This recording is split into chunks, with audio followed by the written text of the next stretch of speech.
Colossians 3:23 through 4:1. Let's read. Whatever you do, work at it with all your heart, as working for the Lord, not for men, since you know that you will receive an inheritance from the Lord as a reward. It is the Lord you are serving. Anyone who does wrong will be repaid for his wrong, and there is no favoritism. Masters, provide your slaves with what is right and fair, because you know that you also have a master in heaven. The Apostle Paul is reminding believers that our jobs, the ways we serve, the way we lead, is an opportunity to serve the Lord. That whatever we do it with all our hearts. The literal translation is from the soul. That's a whole different ballgame when you think of it that way.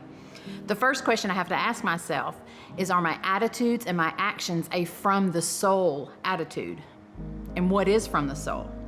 When I think about it from that perspective, there's meaning, there's purpose, there's a focus in everything that I'm doing that is bigger than me. So the question I'm asking myself is, what are my motives?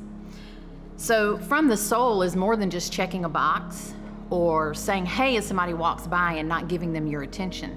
It's more than just doing a task. It's looking at my job and saying, am I doing this for the Lord? It's looking at when I'm at home. Am I washing dishes or doing laundry or mopping the floor like the Lord asked me to do it? Am I working for just a paycheck? Am I working so that someone will praise me? Am I doing something so that I can post it on social media and get a thumbs up or a heart or whatever that is? All of these things are temporal rewards. And the next verse tells us all of our rewards come from the Lord. Paul is talking about an eternal compensation here, the inheritance that we get from the Lord. And do I have that eternal perspective? Am I looking for man to give me something that they are never supposed to give, that I'm supposed to be looking for the Lord to? Because an earthly reward is not the goal of anything I'm doing. They're blessings that the Lord can give me, but that's not my eternal goal. My inheritance comes from Christ. I want to reread verse 25. It says, let me find it. Anyone who does wrong will be repaid for his wrong, and there is no favoritism. It reminds me of Galatians 6:7, where it says, for whatever a man sows, he reaps. Meaning the Lord deals with us fairly, whether we're obedient or disobedient. His justice is fair.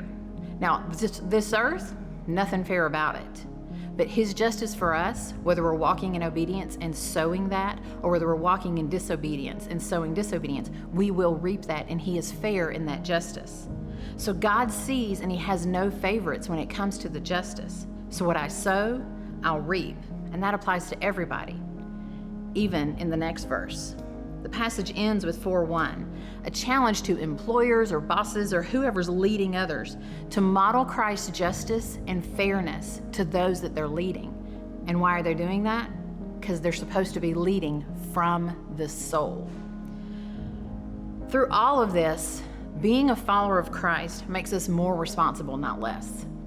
We have a weighty obligation to those around us and to everything we do, that we are serving the Lord from the soul.